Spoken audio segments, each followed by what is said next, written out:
Dhaggeeffattootaa fi daawwattoota keenya kabajamoo ashamaa har'aata biyyoolessa Oromiyaarraa qophii addaa tokko qabannee isiniif dhiyaanneerra. Qophii addaa keenyaarraa dhimma yeroo dhiyoo kanaa namoonni maqaa waraana bilisummaa Oromoo jedhuun godina Baalee keessatti mul'atan ilaalchisuun jarri kun hooggansa obbo zoonii kibba ba'aa waliin quba wal qabuu fi hin qabanii kan jedhu ajajaa zoonichaa dubbisuuf affeerree jirra. Kan isin waliin turu ani Daandii Elemooti. Ajajaa waraana bilisummaa Oromoo zoonii kibba ba'aa Jaaltabaayif Galgoo baga nagaan dhufte. Baga nagaan nu eedde. Egaan zoonii kibba ba'aa keessatti gochi waraana bilisummaa Oromoo jajjabaachaa akka jiru dubbatamaa jira. Gabaasaas turreerra. Haalli waliigalaa woboon irra jiru maal jechuu dandeenya yeroo ammaa? Ayyee ulfaadhuu galatoomii haalli waraana bilisummaa Oromoo zoonii kibba bahaatti keessa jiru gabaabinatti yoo ibsine haala akka boonsaa fi gammachiisaa akkasumas diina keenya rifaasisee sadarkaa itti kaleessa itti eeganiif bakka itti ilaalan sana olitti mul'achuudhaan mootummaadha warri kaleessa ofiin jedhu waraana bilisummaa Oromoo dura dhaabbachuu dadhabuurra gadi deebi'anii sadarkaa hawaasa dararuu fi hawaasa uummata Oromoo manarraa gubuuf qabeenyaa isaa barbadeessuu haaloo bahiisa akkasii fudhatu jiran keessa jirra. Guutumatti walumaa galatti waraana kana dura dhaabbachuu waraana kana ofirraa deebisu lolanii injifachuu akka hin dandeenye haaloo gaafa isaan uummata bahanii ragaa bahuu jira jechuudha. Ayyee egaa bakka waraanni bilisummaa Oromootti jabaatutti waan lama gurguddoo argina. Tokko mootummaatu dhiibbaa uummatarraatti raawwataa kan biraa immoo qaama waraana bilisummaa Oromoo fakkeessuun bobbaasantu jira. Lafa sana keessas yeroo dhiyoo kana irraa eegalee oboo qofa miti qaamni oboo fakkaatee socho'aa jiru ni jira kan jedhamutu jira. Kun dhugaadha? Yoo dhugaa ta'e quba qabduu hooggansa eenyuu jala jiru jarri kun? Ayyee ulfaadhu galatoomii dhugaadha. Mootummaan gabroomsaan kunii fi akkasumas fakkaattonni qabsoo bilisummaa Oromoo laamsheessuudhaaf hara danda'aniin kaleessaa fardallee akka hojjetan uummanni keenya ifatti ni beeka. Haalli amma isin gaafattu kun jira quba qabnaa. Sochiin kun har'aa qofa otoo hin taane kanaan duras mul'ataa ture. Sochiin mul'ataa ture kun sochii waraana bilisummaa Oromoo fakkaatanii socho'uu fi sochii uummata naannoo sanaa bakka of buusanii waraana gosummaa gartee gosa moggaafatanii socho'uutu jira. As keessatti ammoo mootummaanis akka harka keessaa qabuu fi warroonni kaleessa qabsoo bilisummaa Oromoo keessatti haalota hin barbaachisne dalaguudhaan qabsoo bilisummaa Oromoo keessaa harca'anii bahan Baldaatonni akkasii sun mootummaadhaan harka waliin naqatanii waan kana dalagaa jiraachuu kallattii fi alkallattiinis quba qabna. Sochiin kun walumaa galatti waan jiraati. Godinaa fi aanaalee kam fa'aa keessatti sochiin kun kan mul'achaa jiru?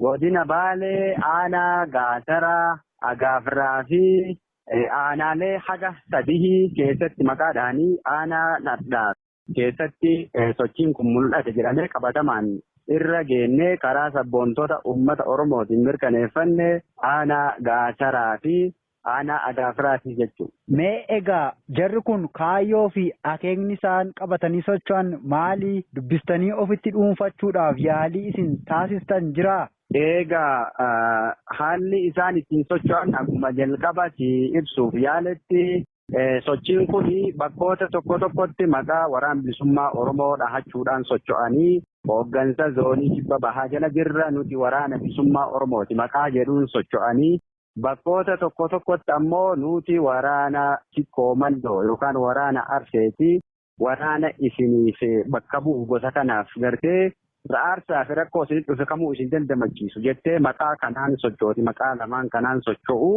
gama keenya yaalii deebisuuf godhame jira an ofii kiyyaa nama ajajaa isaanii jedhan bilbila isaa fudhadhee eeruu uummataa irraa ka'uudhaan bilbilee fi gaafa haasofsiisu waan naa deebisaniif waan gartee bu'a qabeessa fi mul'ata wayii qabu natti hin fakkaatu. Gaafa eenyummaa kiyya bartu bilbila narra cufachuudhaan achumaan dhabamanii jechuudha. Deebi'anii bilbila isaanii gaafa irra deebi'ee yaalu bilbilli isaanii cufaadha naan jedhee achumaan ofirraa dhiise. Egaa dhimma kana ilaalchisuudhaan miirri hawaasaa maali? miidhaan isaan hawaasa irratti qaqqabsiisan jira. Waan kun immoo garamitti deema? Miidhaan isaan hawaasa irraan gahan ardhaaf mul'achuuyyuu haa baatu malee gara fuulduraatitti sodaa qabu irraa ka'uudhaan hawaasni kallattii isaan argetti bakka itti mul'atan hundatti eeruu kennuu jira. Gara fuulduraatti rakkoo guddaa uumuu danda'a jechuudha. Haalli sochiin kun akkuma giddugaleessaa fi lixa Oromiyaatti haala jiru waliin quba qabnu. Caasaan kun caasaa haala kanaan wal hidhatee fakkaataa jechuudha. Maqaa waraana bilisummaa Oromoo balleessuudhaaf mootummaadhaan harka waliin naqatee warri kun ardhaaf haala isaanii jabeeffachuudhaaf haa callisan malee gara fuulduraatitti waan waraana bilisummaa Oromootiif uummata Oromoo waliin buusu dalaguudhaaf kaayeffachuun isaanii ifaa jechuudha. Otoo dhugaadha sabaaf qabsaa'an ta'ee otoo saba kana bakka bu'an ta'ee waraanni bilisummaa Oromoo har'a sadarkaa gandoota hunda keessatti socho'uu jira, ifatti deemaa jira, gadi dhufanii waraana kanatti dabalamuu jechuudha. Waraana kanarraa cinaa goranii mul'achuun isaanii ammoo farrummaa waraana bilisummaa Oromoo yookaan ammoo farrummaa hawaasa kana ta'uun ifaa jechuudha. Rakkoon isaan fuuldura geessan uummata kanaaf waraana kana waliin buusuudhaaf hojii malee wayiitti kennamee socho'uu jiraachuun isaanii ifaa jechuudha. Egaa rakkooleen iddoo garaa garaattis akka uumamaa jiran tuqxaniittu mee jara kanaan wal qabatee naannoo sanatti isin akka adda baafattanitti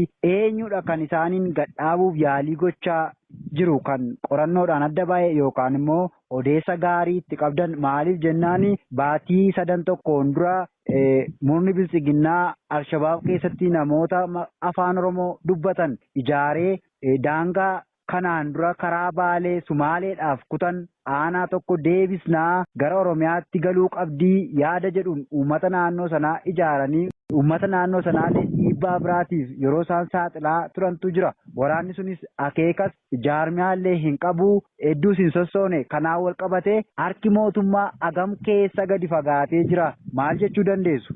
Bareedagaa sochiin kun sochii mootummaa fi jalqaballeessiitu kee jira. Sochii mootummaa fi harcaasota kaleessa dhaaba kana keessa turan. Ka dhaaba kana keessatti rakkoolee garaagaraa uumuudhaan cina bahanii maqaa garaagaraa moggaafachuun socho'aa turanii fi mootummaan keessa jira jechuudha. Harka keessaa qaban harka lamaan hojjetamee jira jechuudha wanni kun.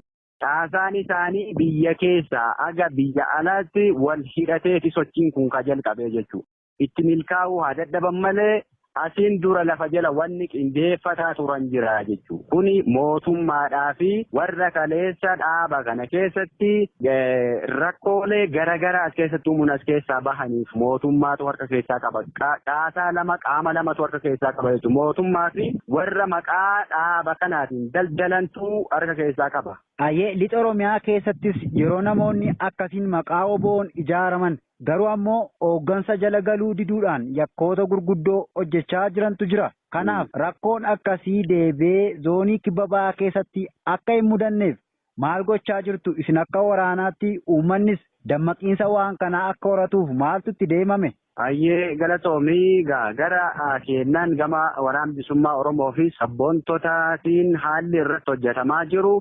Bakkoota isaan itti mul'atan hunda keessatti gaafileen garaagaraa irratti dhihaachuudhaan baqatanii yeroon isaan magaalaa dachaa turan jira jechuudha. Akkuma sii kaase yaaliin godhuun isaanii har'a odoo hin taane kaleessa garuu dammaqiinsaa fi sochii waraana bilisummaa Oromoo bakka cufatti ummataan wal gahuudhaan haala ummataa quba qabeenya irraa baay'ee tarkaanfachuu hin dandeenye jechuudha. Haala bakkoota eeruun itti kenname gaafa sochii bobbaa waraanaa irra qajeelchinu kallattiidhaan waan harkaa qaban lafa kaahaa bosonarraa bahanii magaalaa dacha'aa turanii walumaa galatti dammaqiinsi ummataa baay'ee ol ka'aadha. Ummanni irratti hojjechuu jira jechuudha. Nutis gama waraana bilisummaa Oromootiin lafoota sochiin akkasii keessa godhame keessa waraanarra bobbaasuudhaan haala sana to'achuu jirra jechuudha.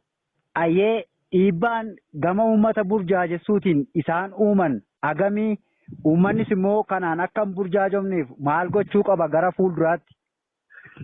Bareeda dhiibbaan isaan ammaaf uummata burjaajessuuf godhanii yoo uummata kallattiidhaan qunnamtii waraana bilisummaa Oromoo hin qabne burjaajessan malee warri kallattiidhaan hubannoo waraana bilisummaa Oromoo qabaniif qunnamtii qaban eenyuyyuu burjaajahaan jiranii eeruyyuu ka argachaa jirru isaan irraati. Gara fuulduraatiif uummanni Oromoo maal godhuudhaa qaba isa kanaaf ka jedhu dhaamsi ani qabuuf yoo jiraate ummanni Oromoo jaarraa tokkoof walakkaa kan qabsaa'aa ture sabummaadhaaf odoo hin taane gosummaadhaaf odoo hin taane Oromoof Oromiyaadhaaf qabsaa'aa ture jaallan qaqqaalii hedduu kadhamneef Oromiyaa fi Oromoodhaaf gadi fageenyaan warri qunnamtii waraana bilisummaa Oromoollee hin qabne sochii amma godina Baalee keessatti jalqabe kun ka maqaa lama dhahachuudhaan socho'aaru kun takka quba qabeenya keenyaan ala socho'uu jiranii waan isaan beennu hin qabnu sochiin isaan godhaaranis sochii uummata Oromoo bakka bu'uu osoo hin taane akka baanan sana yookaan akka jedhanii isinitti haasahan sana uummata Arsiif yookaan uummata Sikkoo Mandootiif waa godhuudhaaf otoo hin taane sochii waraana bilisummaa Oromoo zoonii kana keessatti jabaate kana laamsheessuudhaaf shira mootummaa fi harcaatonni kaleessa qabsoo kana keessaa bahan qindeessanii socho'aaran ta'uu gadi fageenyaan hubachuudhaa qaba. Akkasumas ammoo uummanni keenya waan kaleessa wareegamni kaffalamaa tureef wallaaluu hin qabu. Bakka kaleessa itti wareegamne wanni kaleessa wareegame irra kaffallee bilisummaa Oromoof walabummaa Oromiyaati malee bilisummaa gandaa yookaan mandara tokkoo fi miti qabsaa'aa jirru isa kana gadi fageenyaan hubatanii qaama kana yoo argan bakka itti arganitti karaa itti cufuu fi sochii ofirraa akka sochii keessa godhanii balaan boru irra hin geenne ofirraa daangessuudhaa qabaa jechuudha. Dhaamsi naaf yoo jiraate warri gartee ijoolleen dargaggeessi qacaleen humna kanaan sobamtanii fedhii nama dhuunfa yookaan fedhii nam tokkee guutuudhaaf faana socho'uu jirtan otoo nutis akka dhaaba ABO'tti tarkaanfii gara keessanitti hin deemne hubadhaati deemsa isaanii akka asii olitti ibsame kana ta'uusaa gadi fageenyaan beekaa yeroo gabaabaa keessatti miseensotaa fi qondaalota zoonii kana keessa jiraniif ka zoonii biraallee jiran haa ta'u uummata keessanirraa iyyaafachuudhaan gara qabsoo dhugaa qabsoo qulqullitti uummanni Oromoo har'a lubbuu itti dhabu jiru wareegama itti kaffalu jiru kanatti koottaa ka jedhu dhaamsa isiniif dabarsa. Baay'ee dhaggeeffattootaa fi daawwattoota keenya kabajamoo kan isin olitti ordofaa turtan gaafii fi deebii dhimma namoonni maqaa oboon wal ijaaranii godina Baalee keessa sosso'aa jiran ilaalchisuun taasisneedha. Ayyee Jaalsabaayif Galgoo ajajaa waraana bilisummaa Oromoo zoonii kibba ba'aa yeroo keessan qaalii aarsaa gootanii nuuf argamuu keessaniif guddoo galatoomaa isiniin jenna. Ulfaadhu galatoomi. Qophii nuti dhimma kanarratti qopheessine kana fakkaataa kan isin waliin ture ani Daandii Elemootii horaa bulaa deebanaa injifannoon uummata Oromoof. Horii bulii deebanii fayyaa ta'e jaalatu.